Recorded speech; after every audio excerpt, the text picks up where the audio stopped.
reminder, just a fellow human being wanting to discuss. You know how that goes. And just really quickly, give me a second, Facebook. Just want to check and see if my YouTube live show. You can check out the intro too. I'd love your feedback. Let me see how this is pumping through. Okay, looks like the stream is healthy. Fantastic. Come on in, guys. Come on in, guys. Come on in. Welcome to the show. I'm so excited. Let me know how the audio is. Fantastic. Okay, we are live. We are live. Welcome. Welcome, everybody. Welcome to Mindset Live. I am your host, Professor Nez, and this is a show where we talk about how to end the psychological torture of your internal doubter so you can get out of your own way. And I'm really, really excited today because I want to talk about something that I think is just really, really powerful. I'm so happy that you guys are joining me, and I can see your comments. I can see people joining me right now. Fantastic. So today I wanted to talk a little bit about, this idea of, it's been kind of making its way around the internet, and it's been an interesting thing. And I think that our show, which basically what we do on our show is we have a discussion. Okay, and I want to make a disclaimer right off the bat because I think that's important. I think it's just good practice and professional. I just want to mention I am not a healthcare professional. I'm not a mental health professional. I am just a professor, a writing professor, an author, and somebody who discusses the tyranny of the psychological mind in here. And I want to maybe talk a little bit about the difference really quickly. I don't want to take too much time. I just want to talk a little bit about the difference. What do I mean by the psychological mind? There is this natural state that I believe, and again, this is all my experience. I've gone through this. I've gone through the prison of this dude. I've gone through the hell of this dude. And again, I don't think you can talk about hell unless you've walked through it. Most of my books, all of my books, are about this pretty much, revolving around that theme in one way or another. My Mindset Live show here on YouTube, please subscribe if you haven't already, revolves around this concept. Hey, Jordan, good to see you. All right, awesome. Thank you, Jordan. Welcome. And, I'll definitely do a Q&A towards the end of the broadcast on YouTube and on Facebook. I'm loving the new feature. I apologize if the audio and the video are not entirely in sync on Facebook. It kind of seemed on Mindset Live. Talk about this idea of forced positivity, and I just have to jump on it because that's what Mindset Live is all about. That's what this show is all about, is talking about what's happening in here, your inner life. What about your inner life? What's going on with you? Who are you? What are you? How do you make choices? The things that we don't talk about in the classroom, the things that don't seem to get any airplay, on mass media. And that's what I love about this medium. That's what I love about social media is you can share your message, amplify your message, reach people. And you're here right now checking it out, which is just beautiful. And forced positivity. So one of the individuals, and then you know who they are. There's no need to really mention their names. But one of the individuals really kind of produced this really interesting video, actually, I thought, and talking about how they felt that, a lot of these individuals in social media who are kind of thrusting or campaigning this sort of forced positivity or this kind of artificial, perhaps, positivity, with quotes and with content, long form and short form. And he felt that was really inauthentic, and it actually sends the wrong message, and it's actually damaging, and that he thinks that people are just out to get views and out to get, and I actually don't think that that's entirely untrue. And I don't know if there's a way that you can measure the kind of damage that is, but I just thought we would talk about that. Let's talk about that concept, and I'd love your feedback and what you guys think of that really, really quickly once I give my feedback. So the interesting thing for me is I don't think happiness is, or forced positivity, or I don't, in my experience, again, this is my experience, and I want to very much so make that crystal clear. In my experience, it's never really been fruitful to force anything. in my experience, it's never been beneficial to force anything, whether it's to force a mood, a persona, a sale, whether you're forcing somebody to like you or forcing somebody to be impressed by you or trying. It's also kind of relates to the concept of, trying too hard. I think trying too hard. There's a difference between effort and work, and there's a difference between trying too hard and working intelligently. And forced positivity is right in there. I think forced positivity is right in there. And I think actually this is a really central kind of issue, global. I don't even think this really is a local thing. I think it's a global thing. I think most people, although I would probably say in the West, more so in the West, I think this kind of philosophy or this concept that we're going to talk about, which, well, Professor Nez, what concept is that? Or Professor Nez, where do you reside? Or what's your, what do you mean by your? Hey, Tech for Your Needs. How are you? Good to see you on YouTube. Good to see you, Tech. How are you? And, what do you mean by that? Or what is your philosophy? And please explain that really quickly. Being somebody who's, pretty much eats, sleeps, and breathes writing and reading and thinking and interrogating, investigation, self-investigation, which is what this show is all about. I always tell my students, don't take my word for it. Don't listen to anything I say unless, okay, it jives in here and it relates to you in the real life and it actually applies. It actually applies in the real world. If it doesn't apply in the real world, you throw it away. To even go, maybe compound that point even further, my favorite author, Walt Whitman, dismiss anything that insults your soul. Whether it's something that you heard in church, on TV, on social media. I think that you can throw forced anything. You can put a tagline to anything behind that verb. Forced positivity is just one version of that, but forcing anything, we can really kind of open up this discussion. I'd love to hear your comments and your feedback. We can open up this discussion to a whole new level and really encompass everything that is forced, right? It doesn't have to necessarily be positivity. Anything that's ever been forced. If we can really truly understand and communicate what this concept of critical thinking, of what this concept of investigation, finding out your own truth, just because that individual is wearing a white coat and on his wall it says Harvard doesn't necessarily mean he's the end-all be-all. And I'm not discounting his credentials. I'm not discounting his or her credibility.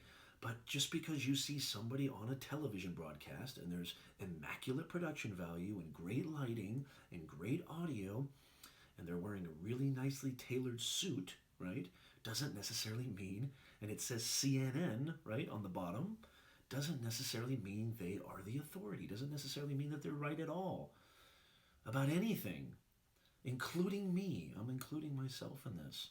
If I'm truly advocating this idea of self-investigation, which is what Mindset Live is all about, self-investigation, find your truth, discover your truth, shovel it out of yourself.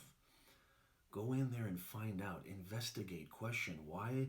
Who is this individual? Who is this author? What's their purpose? What are they trying to do? What are they trying to communicate? Do they have an agenda? Do they have a motive? That's really the apex of self-investigation. Then you'll never have to force anything again. You'll find out for yourself. And,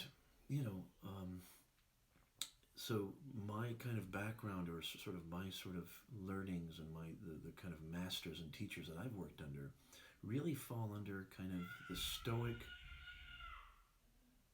sort of Eastern philosophy or Eastern mentality, where there's this more of this sense of instead of forcing, instead of pushing, instead of real aggressively going after, okay, or maybe abusingly going after, allowance. There's this mindset of allowance. There's this mindset of embracing. I find that when you're feeling, not happy, which happiness is kind of a joke anyway. Happiness never really solved anything, and I think that word has been abused So is positivity. I hate positivity. I don't like positivity. I don't think positivity has a place anywhere. Optimism, absolutely. Seeing things for what they are, absolutely. But there's a time and a place for everything.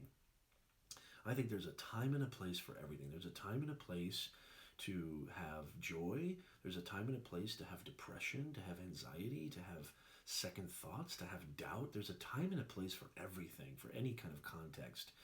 And being happy or being eternally happy, um, internal validation versus external validation. I think it goes there. Internal validation versus external validation. You don't have to force anything. You don't have to think even in those terms, those kind of Western terms, if you will, forcing anything. I mean, Sufism is another thing that I really strongly believe in. If you've ever read the works of Hafez or Sati or Rumi, which is really popular, the idea of dancing with the universe, the idea of allowance, the idea that there is nothing that can touch you if you validate yourself, if what you measure yourself and your worth is coming from the internal. If you measure what your worth and your happiness and your emotions and your success based on external, bank accounts, clothes, cars, bling bling, friends, fancy this, fancy that, glitz and glam, if that's what you validate yourself and validate your identity, then you're in for a world of hurt, I think. I think you're in for a world of hurt because that's all ephemeral, that's all temporary.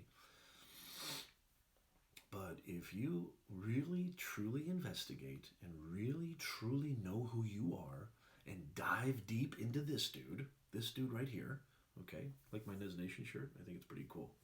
You dive deep into this dude and what gets you pumped up and what excites you and what your capital T truth is in here through your own kind of discovery, as Whitman says, through your own discovery. Examine everything you've been told. Examine everything that's been thrust at you. Examine everything that's been advertised to you. Examine it. That is called true discernment. I don't think that we're teaching our children this. They like to call it critical thinking, but I don't know how much of that is coming across. I really don't. I really don't know how much of that is coming across. This concept of true discernment. You can't force anything. If you are feeling, here's just what I do, and I'm just going to go ahead and say what I do. And it's not always fun, okay? It doesn't have to always be fun.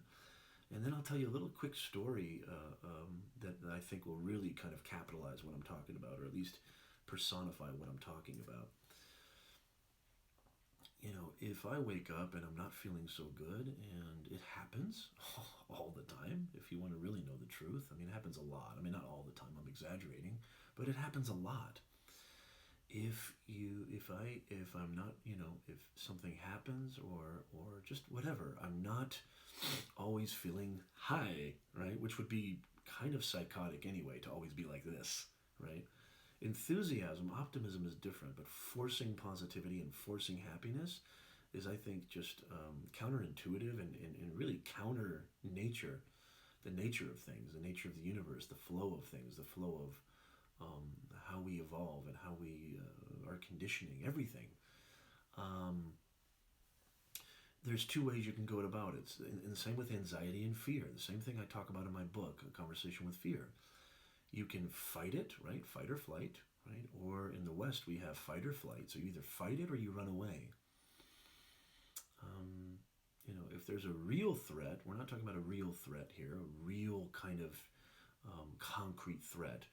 But, instead of fighting those feelings, instead of fighting that feeling of maybe feeling a little tension or feeling a little discomfort or feeling anxiety, I've always found that whenever I fight it, it gives it so much importance.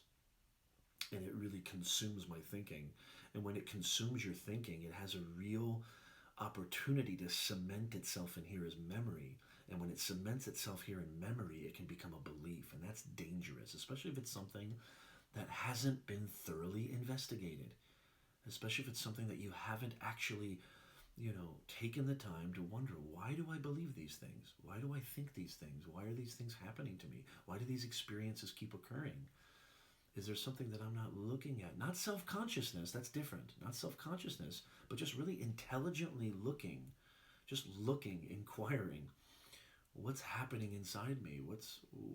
Why is this something that keeps reoccurring? Why is this something that keeps bothering me? If it's not something that that's sort of a spirally vicious circle, if it's just some days you feel like this, some days you feel like that, this is what I mean by allowance, by embracing it.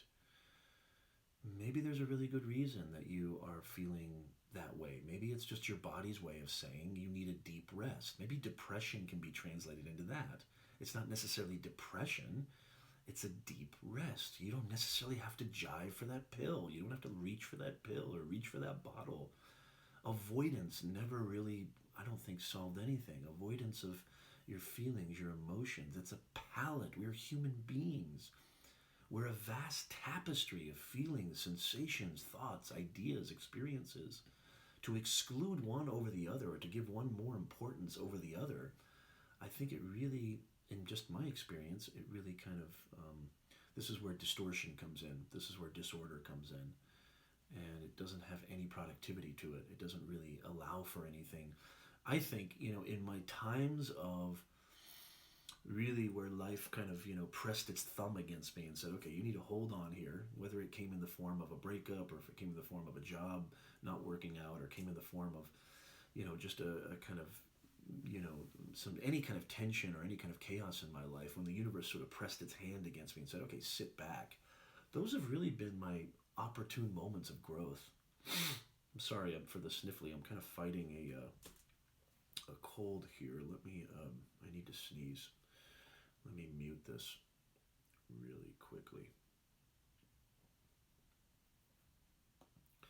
I apologize.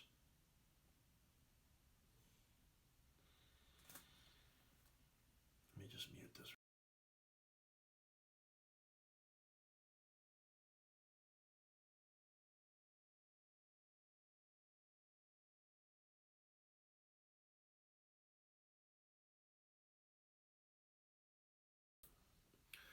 Okay. Whew. Just kind of getting something, a little something. So, and haven't you found out in your life? Haven't you discovered sometimes in your life when in the moment when something's happening, in that very moment when something sort of occurs that is not necessarily comfortable or not necessarily positive or not necessarily happiness, right? It seems like it's the worst thing ever. It seems like it's this dude right in here, who I call the master politician, the master persuader, the master salesman, right? The eternal doubter, who's always saying can't. That's his favorite word. And who is constantly trying to undermine you and undermine your vision, your dreams, your goals, your aspirations. And there's actually a good reason why he exists. I think it's actually a good thing that he exists. Excuse me. You think it's the worst thing that ever happened, and then this beautiful thing called time happens, and then you look back and you go, wait a minute, that needed to happen. That needed to happen. If that didn't happen, I wouldn't be where I am right now. If I didn't break up with her, I wouldn't be with her, the woman of my dreams right now. If I didn't lose that job, I wouldn't have this beautiful opportunity that sits right before me. Happy accidents. Go with the flow is not just a bumper sticker. Embrace, acceptance, investigate. More than anything, investigate. Why shouldn't I feel this feeling?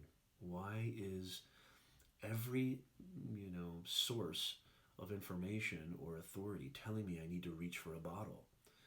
Whether that bottle contains pills or alcohol or some kind of elixir, some kind of, anesthetic. Investigate that. That's all I'm saying. That's what I feel has really, really helped me out. You cannot force it. It doesn't work that way. There's a time, there's a season for everything.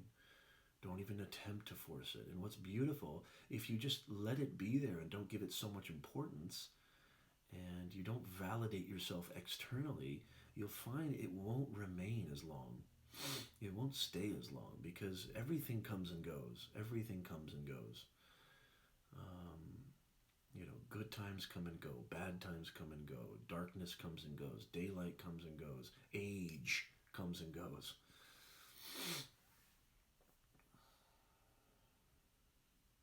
there's something here that doesn't come and go. You need to discover this. It's what Aristotle called the true core of the core. It's what Lao Tzu called the Tao. It's what Buddha called the eternal you.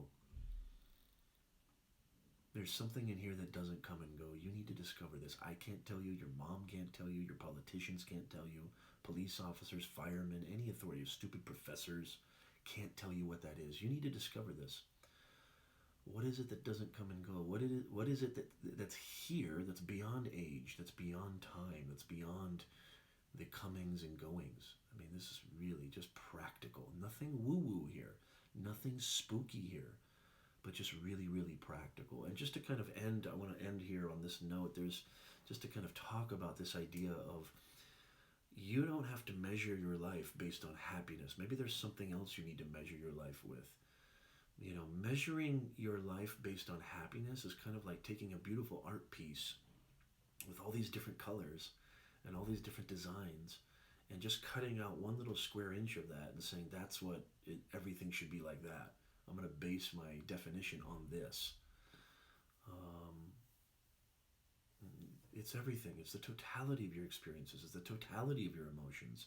It's the totality of everything that you've gone through. It's the totality. It's not just one thing. And you know what? As a matter of fact, fuck happiness. Forget about happiness. You don't need happiness. As soon as you forget about happiness, happiness will come. As soon as you forget about riches, the riches will come. As soon as you stop focusing on money, the money will come.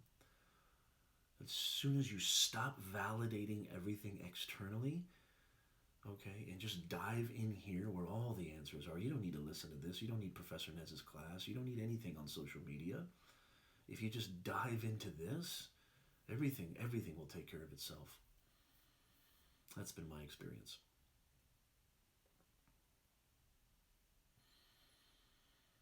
And just to kind of end on a cool story, I think. How many of you have ever seen the Twilight Zone? I'm sure most of you have seen the Twilight Zone. Let me go back to my YouTube channel really fast, see who's there right now. Fantastic. Got some great people here. Tex, so you're so awesome. Thank you for joining. So unprofessional. That's so unprofessional. No. The Twilight Zone, if you don't know, I'm sure most of you do know, but was this amazingly paranormal show. Fantastic sci-fi show written by one of the greatest authors of the 20th century, I think, greatest writers, Rod Serling. And just really, you want to talk about, like, I guess today what you'd call it is just high quality content. That's what the Twilight Zone was in 21st century terms. It was just amazing content. And there was this one show where where it was about a petty thief, just a petty thief who dies and goes to heaven. And thank you, Sean. Yeah, please do. You know, just a petty, like a purse snatcher, you know, somebody at the liquor store. Petty thief, he dies and he goes to heaven. And I can't remember exactly how he dies, but anyway, in the show, in this Twilight Zone episode, he gets to heaven and anything he wants, he gets. Good times, women, fast cars, food, all the decadence, anything his heart desires, he gets like that. After a while, it's just, you know, time passes on, and every single moment or every single day, he just gets whatever he wants, and without any effort, without any kind of, you know, resistance. And after a while, he just kind of is like, I don't know about this place. He starts getting bored. He starts to get kind of sort of, things become stale and things become sort of, you know, they lack that sort of vitality, or he just basically becomes meh, you know? And I can't believe I just said meh. I don't even like that word. I don't know where that came from. I apologize. I don't even like the way it sounds, nothing. So, you know, so eventually it gets almost like unbearable, and he goes up to the angel there, and he says to the angel, I can't believe you guys call this place heaven. How can you call it? I mean, what's the big deal here? This is what people have been talking about all these years. This is where everybody wants to end up. How can you, what's the big deal? Who cares about heaven? What's so great about heaven, right? And then the famous line at the end of the show, the famous line is the angel bends over and whispers into the man's ear, and he says, "My good man, there's been some mistake. You're not in heaven." The reason that life is interesting, what's the sort of punchline here? What makes life interesting is that things can go wrong. That's what makes life interesting.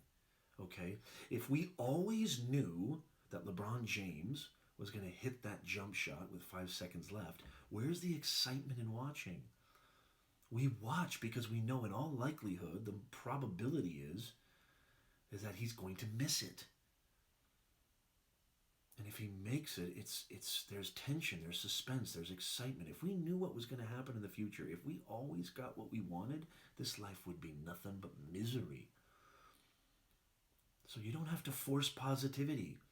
You don't have to force happiness. The bad things, the so-called bad things that are happening to you are meant to happen to you. You just have to shift your mindset a little bit. Shift your mindset a little bit.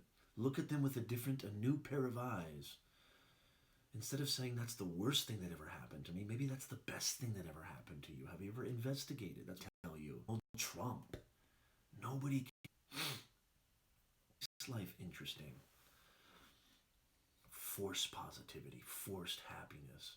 What a crock. If you really, truly, adopt a sort of open, embracing mindset, you'll find that everything in your life was meant to happen for you and you alone, especially the bad stuff. Especially the bad stuff. Shakespeare has a beautiful quote, a beautiful line from Shakespeare. Nothing is good or bad except thinking makes it so. Is that truly the worst thing that ever happened to you? Maybe it just wasn't your time. Maybe it just wasn't your time. Do we talk about timing? Do we talk about how everything has this, and this has nothing to do with religion, and I'm not dissing religion. I have no problem with religion. I respect religion. But just practicality, just objective reality. It's either your time or it's not. Timing has a lot to do with it. I hate to break it to you, Nez Nation, and I love you guys. I hate to break it to you, Nez Nation, but there's a lot of things in this life that you have goose egg, zero control over. Probably 90% of the things that happen in your life, you have zero control over. When I look back, everything was an unbelievably miraculous accident.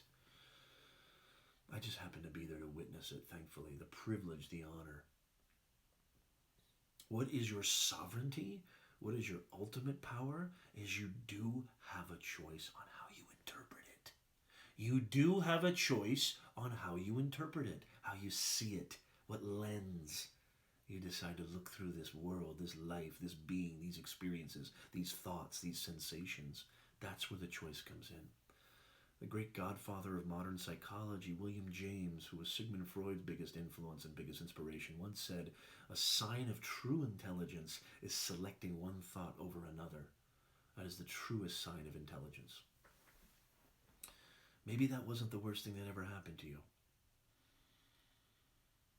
Nez Nation, I'm telling you, discover this for yourself. Discover this for yourself. Discover your true power. It's internal. It's not external. Discover this for yourself, and neither friend nor foe will ever be able to touch you again. Don't get me wrong, you'll be a human being. You're still gonna experience pains and losses and things, and you're still gonna get pissed off and frustrated. I do too. This is about being a human being. That's why I can't stand these gurus and these people who say go to the Himalayas and sit there and you'll never experience pain again, and learn how to end suffering in 3 easy steps, or 3 keys to happiness, or be happy forever, or forced positivity. It's all a crock. It's all a crock. You got to investigate for yourself, Nez Nation. You've got to investigate for yourself. And I'm hoping to God that this show is, if anything, it's just a reminder. It's so funny. People will say, well, Professor Nez, and I just did recently a beautiful podcast with Todd Bergen on his Divorce the Workforce, and he introduced me with, he's an author, he's a speaker, he's a writer, he's a writing professor, He creates courses online. I'm just a reminder. That's really all I want to be known for. Is just a reminder. Every permanent, temporary amnesia, if you will.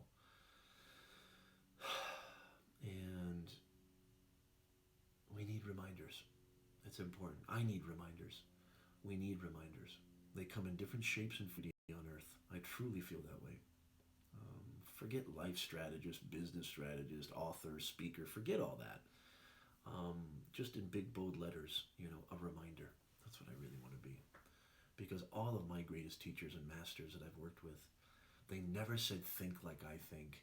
They never said do as I do. They never said this is the 3 keys to happiness. This is your one method to get out of suffering forever. Or this is how you're going to get those abs in 2 days. You have to follow these steps. They never said that. They said discover your own truth. Discover your own path. And then walk it boldly. Discover your own path and then walk it boldly. I hope to God that this has been some value to you guys. I really appreciate you guys joining me. It's been a real pleasure. I'm going to get going right now, and it's been lovely. Nez Nation, till next time, please have a wonderful, wonderful Friday the 13th. Doesn't have to be bad, as Shakespeare said. Maybe it's just depending on your point of view. That's what this show is all about, shifting your point of view. Just looking at things in a different light. There's no harm here. There's no harm in that. The beautiful thing about my sort of pointings, if you will, the beautiful thing about my kind of pointing is there's no side effects. You're not going to get irritable bowel. You're not going to have diarrhea. You're not going to, well, you might. I hope not. But there's no side effects here if you try this. You can always go back to your old way of looking at things. You can go right back and pretend that this cast never took place. Pretend that this show never took place. But what if? I would love your feedback. But what if? Wishing you guys nothing but the best. Thank you so much. Have a wonderful, wonderful weekend. Nez Nation, Godspeed. I love you guys. Thank you.